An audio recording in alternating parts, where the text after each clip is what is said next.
11. nodaļa. Leitnants.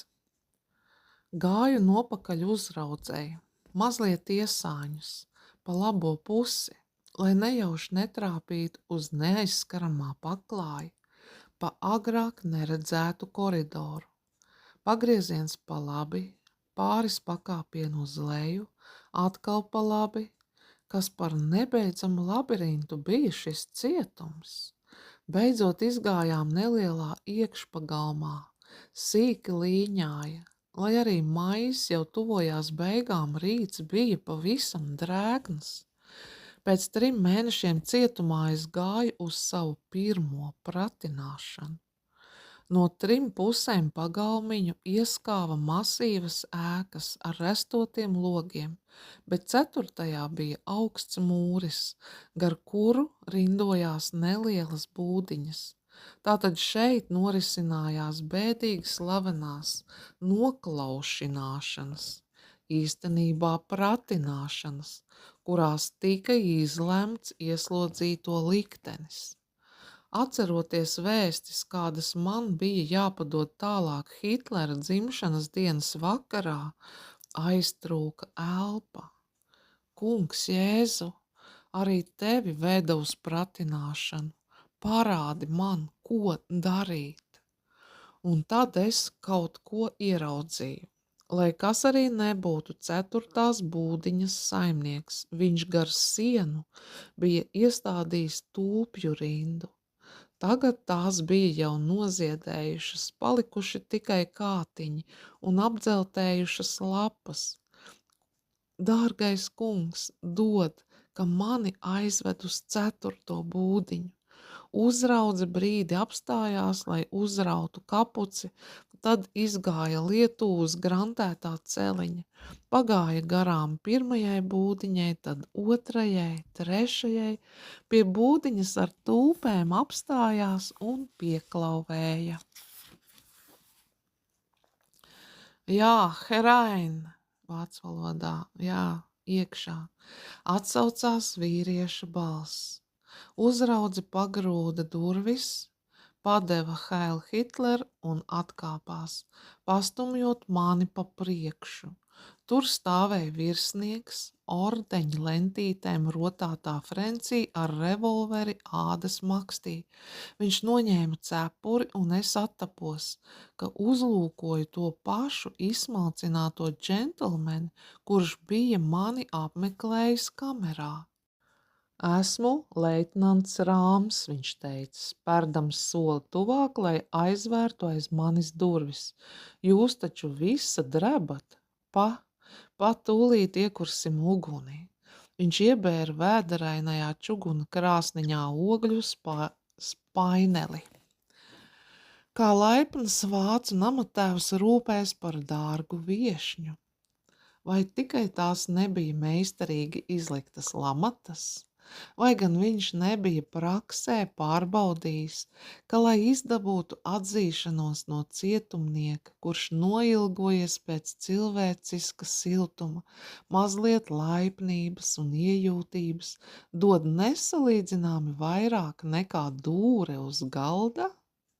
Ak, kungs, neļauj man neapdomībā un lētticībā radīt draudus citu dzīvībām. Ceru, virsnieks bilda, ka šopavasar vairs nebūs daudz tik augstu dienu kā šī un vēlīgi pastūma man krēslu. Piesardzīgi pieņēmu šo laipnību.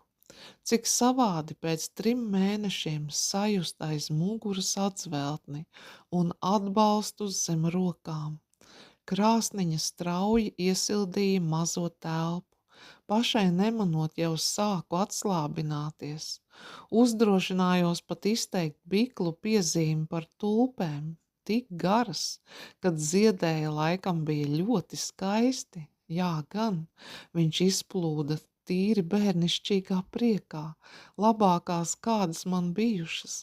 Arī mājās mēs vienmēr pirkām holandiešu sīpolas. Brīdi mēs patērzējām par puķēm, un tad viņš sacīja: Ten Būmas jaunkunds, es vēlētos jums palīdzēt, taču jums man jāizstāsta viss, kā ir.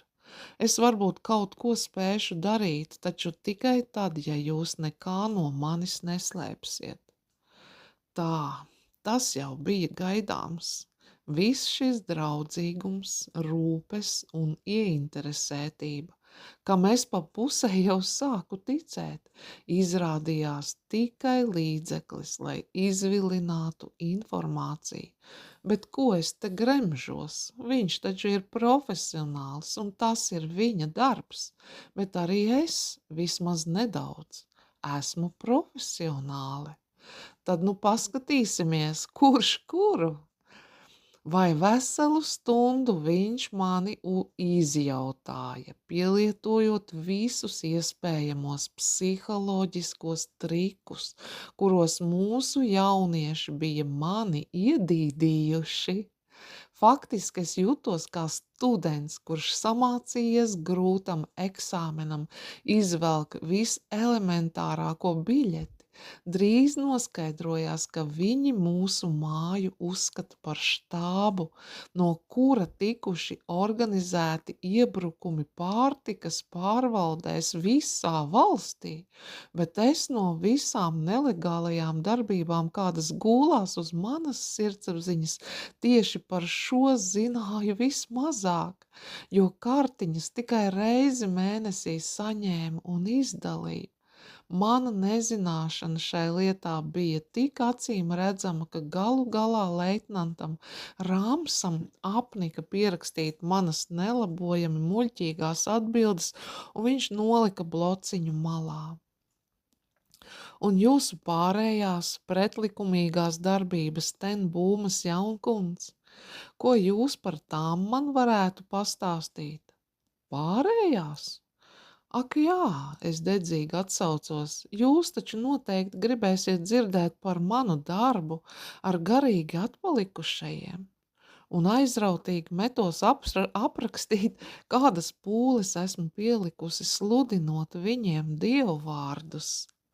Leitnanta uzacis cēlās augstāk un augstāk, līdz viņš eksplodēja. Kas par laika un enerģijas šķiešanu, ja jau jums tā gribas kādu atgriezt pie ticības, vai tad viens normālais nav vairāk vērts par visiem pasaules plānprātiņiem? Es cieši ieskatījos sava inteliģentā sarunu biedra zilajās acīs. Šeit tev nu bija nacionālsociālisma filozofija.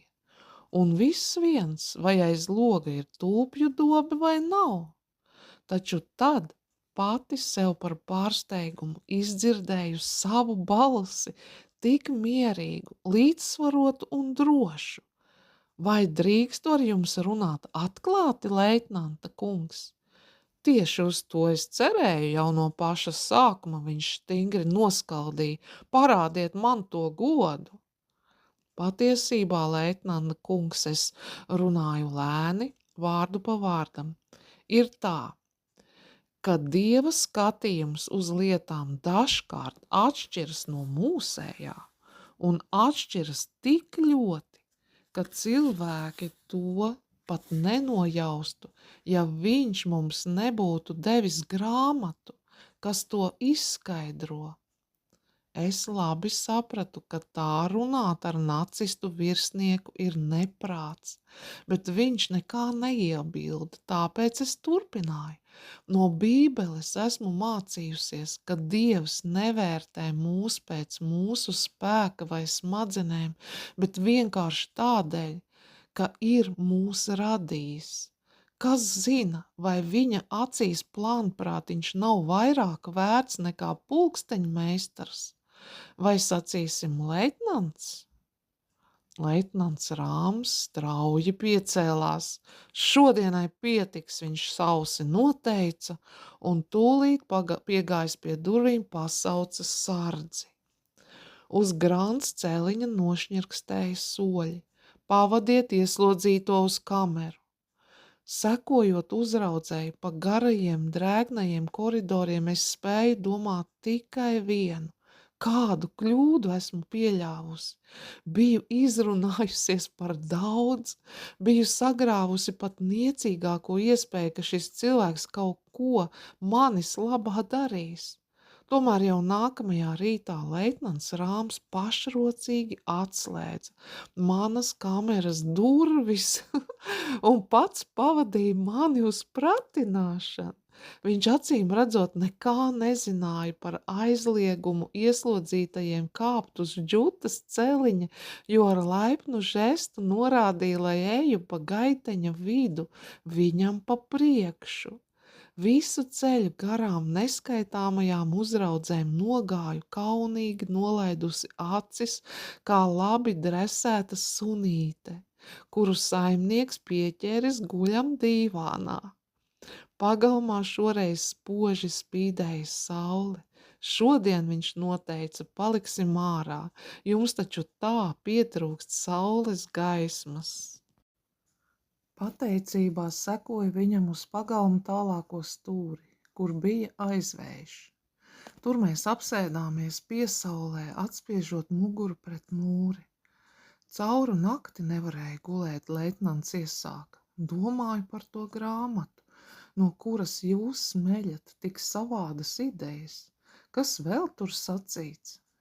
Tur ir sacīts, es nopūtos, ka gaisma nāca pasaulē, un tāpēc mums vairs nav jāmaldās tumsā. Vai jūsu dzīvē, leitnanta kungs, nav tumsas? Labu brīdi valdīja klusums. Ir gan, viņš beidzot izteica, liela tumsa, tik liela, ka es nespēju to panest.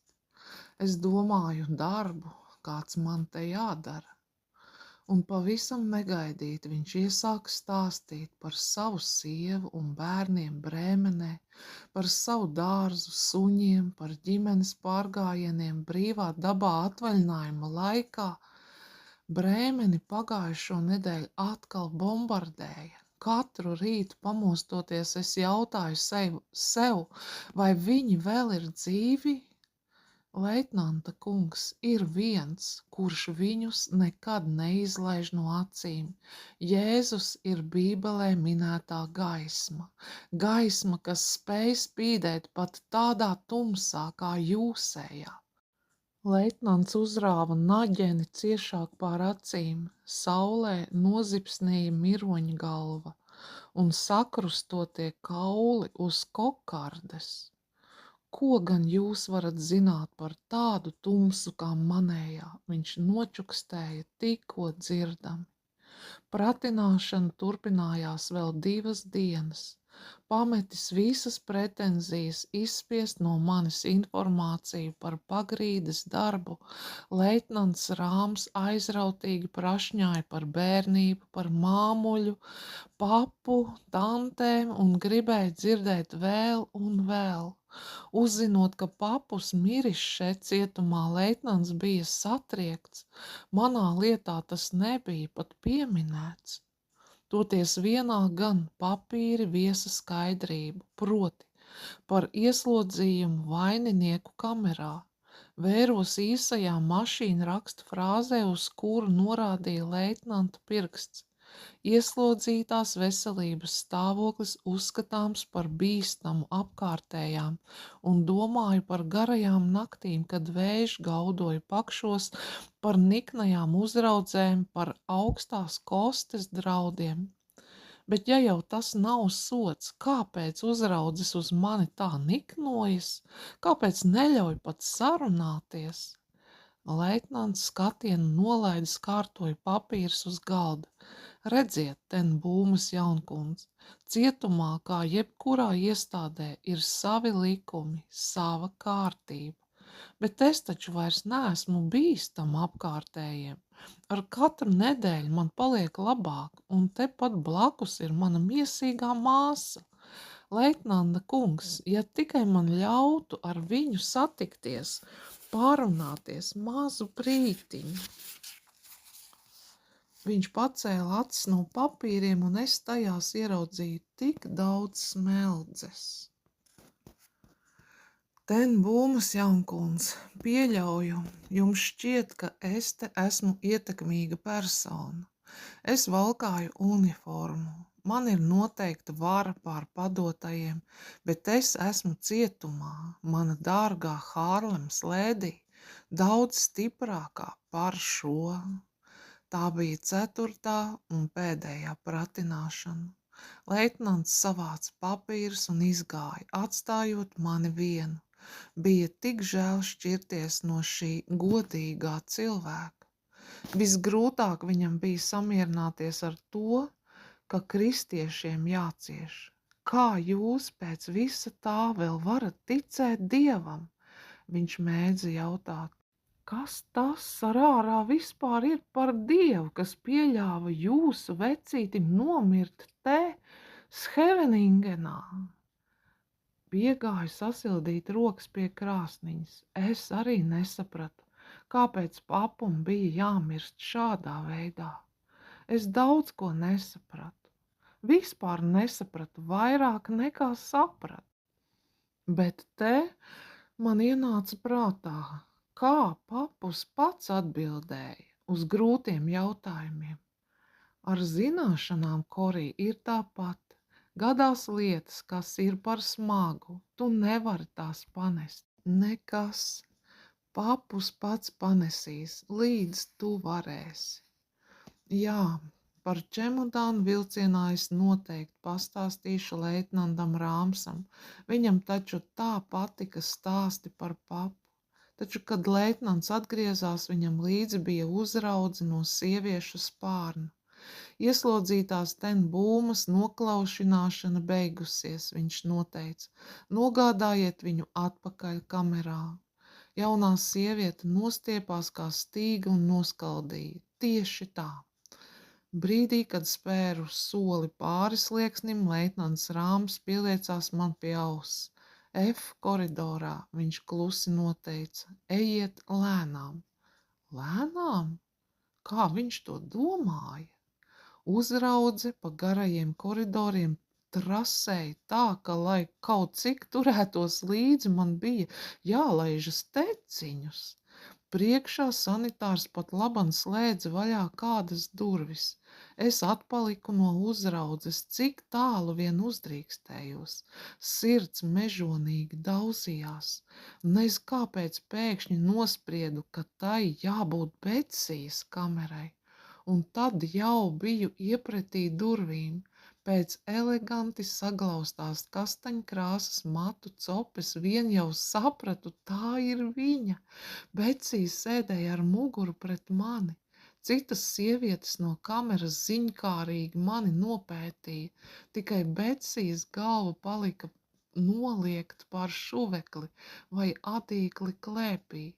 Īsajā brīdī uzķēru vien dažas detaļas, bet ar to pietika, lai saprastu, cik neticami omulīgi Becija prata iekārtoties pat Scheveningenā.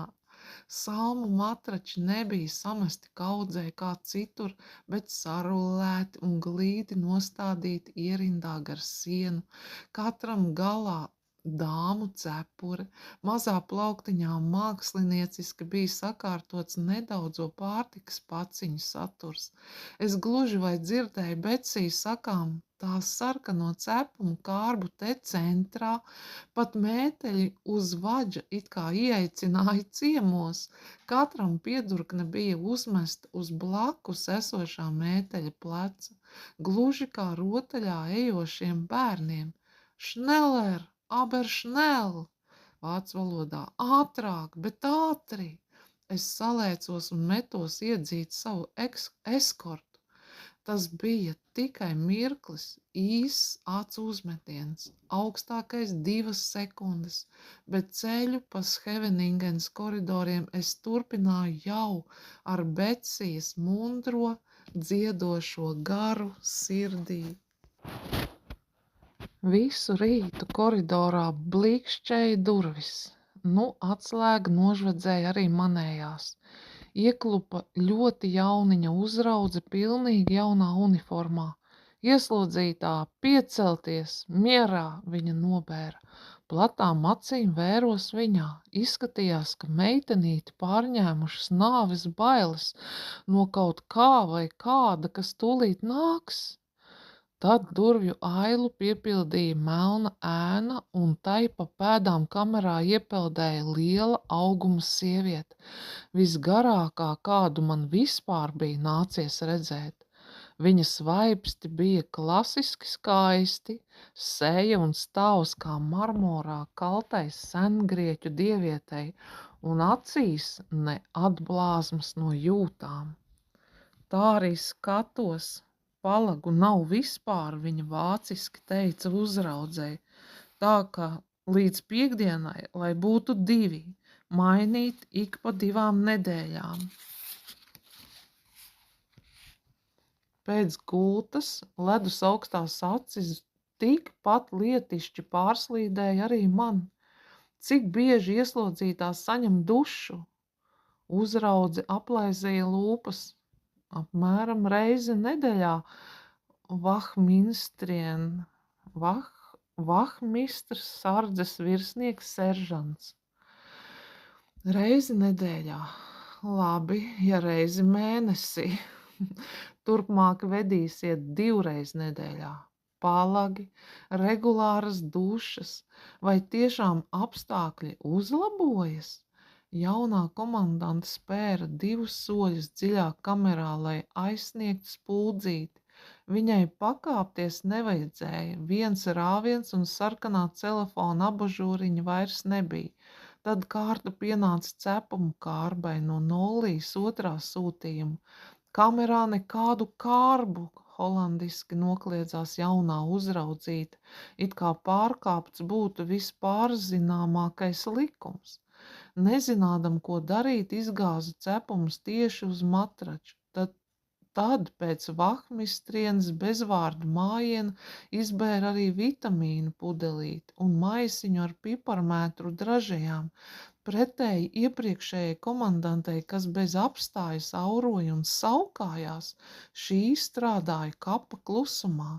Bez vārdiem, tikai ar žestu norādīja uzraudzēju pārmeklēt matraci.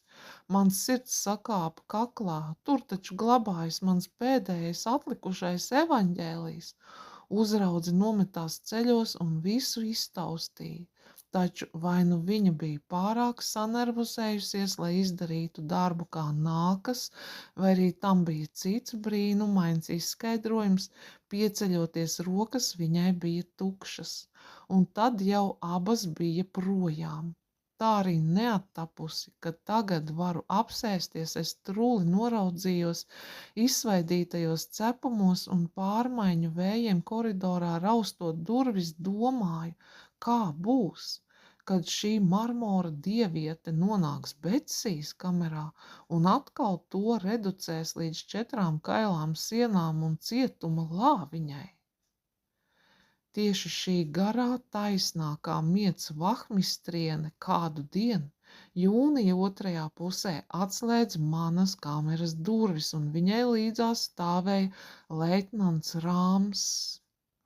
Man pār lūpām teju vai izlauzās prieka sauciens, taču pēc viņa bargās sejas izteiksmes nopratu, ka labāk to norīt. Jums tūlīt jāierodas manā kabinetā, viņš sausi noteica, ir atnācis notārs. Notārs, es apjuku. Pēc likuma testaments jānolasa visu piederīgo klātbūtnē. Viņš noskaldīja, acīm redzami neapmierināts, ka šī nenozīmīgā procedūra sajauca viņa dienas kārtību un neļāvis man atjēgties, pagrieza muguru un devās prom. Lai kaut cik turētos līdzi mēmajai kā kaps, vahmistrienei metos ļodzīgā riksī. Pēc likuma? Kāda likuma? Kopš kura laika okupācijas iestādes apgrūtina sevi ar Holandas likumu ievērošanu? Piederīgo klātbūtnē? Nē, tikai nedomāt par to. Pie pagalma durvīm vahmistriene apgriezās un stalta un nesatricinām devās atpakaļ pa koridoru, kamēr es sekoju leitnantam Rāmsam žilbinošajā vasaras dienvidus saulē. Viņš manā priekšā atvēra 4. būdiņas durvis, un pirms manas acis atkal aprada ar puskrēslu, es jau gribu Vilhelma apkampienos. Korī, mazo māsiņu, jau 50 gadus viņš nebija mani tā saucis. Jau 50 gadus. Viņš nebija mani tā saucis, vau.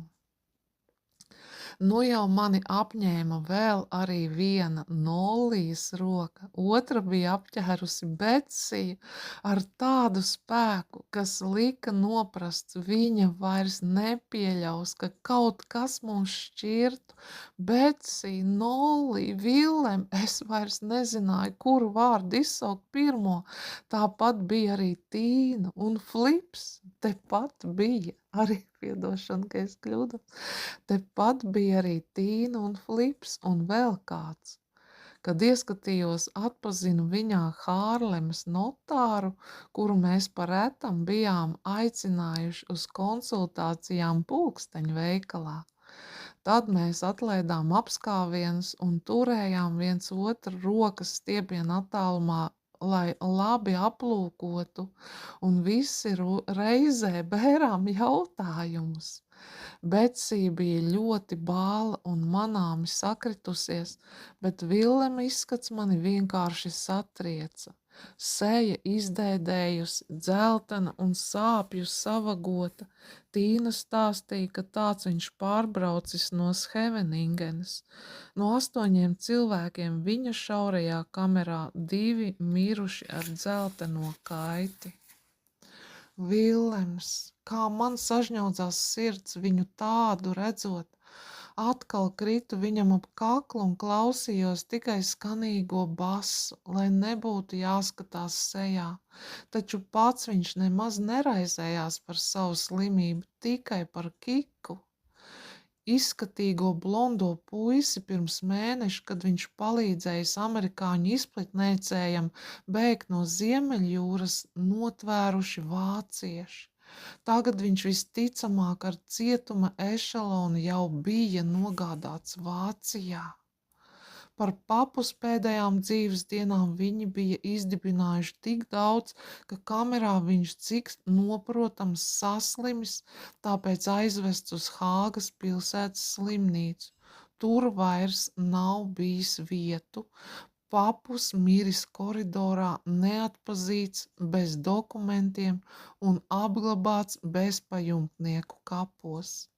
Vilems vēl cerēja, ka izdosies atrast īsto kapa kopiņu. Ar acīm uzmeklēju leitnantu Rāmsu. Kamēr mēs runājām, viņš bija aizgriezies, stāvēja pret mums ar muguru un stingri vērās augstajā, neiedegtajā krāsniņā. Steidzīgi attinu vīstoklīti, ko Nolija līdz ar pirmo apskāvienu bija iespiedus man rokā. Sirds salēcās, tā jau es domāju, tur bija bībele, visa bībele, kompaktā iesējumā, ietūcīta maisiņā ar auklu nesāšanai ap kaklu, kā mēs agrāk nesājām personas apliecības. Āši apmetu auklu ap kaklu un maisiņu ieslidināju mugurpusē aiz apkaklas. Nespēju pat vārdos izteikt, cik pateicīga Nolijai biju. Vakar taču rindā uz dušu biju atdāvinājusi savu pēdējo evaņģēliju. Kā tieši tas sanācis, mēs nezinām, Vilems čukstēja, bet pēc pāris dienām armijas apsardzi pulksteņu veikalam noņēmuši un vietā pielikuši policistus. Tad liekas 4. naktī policijas priekšniekam izdevies sardzē norīkot Rolfu kopā ar vēl vienu no mūsējiem. Visus mūsu ebrejus viņi atraduši stīvus un izbadējušos, tomēr dzīvus un veselus, un nogādājuši drošā vietā. Un tālāk es tikko dzirdam dvesu. Tagad ar viņiem viss kārtībā. Vilhems nolaida acis. Patiesību slēpt viņš nekad nebija pratis. Kārtībā, Korī, kārtībā, ar visiem, izņemot veco Mēriju. Pēc pāris dienām viņa nez kāpēc gaišā dienas laikā izgājusi uz ielas un, protams, arestēta. Ir laiks, leitnants Rāms pārstājis pētīt krāsniņu, pamāja notāram. Pāriesim pie testamenta nolasīšanas. Dokuments bija īss un neformāls, māja paliek mums ar Betsiju, bet gadījumā, ja lemjam māju vai veikalu pārdot, lai neaizmirstam, ka viņš mūs visus mīlējis vienādi, visā pārējā viņš ar prieku uzticēja mūs Dieva gādībai, klusumā, kas sekoja, mēs noliecām galvas. Kungs Jēzu, teica Vilhems, mēs pateicamies par tikšanās brīžiem, ko mums sagādāja šis labais cilvēks. Kā lai mēs viņam atlīdzinām? Mums nav iespēju kaut kā viņam pakalpot. Vienīgais, ar ko mēs varam dalīties, ir mūsu tēva novēlētā Dieva gādība. Ak, kungs, ņem arī viņu un viņa ģimeni savā patvērumā. Ārā celiņa grantī jau šņirkstēja sardzes soļi.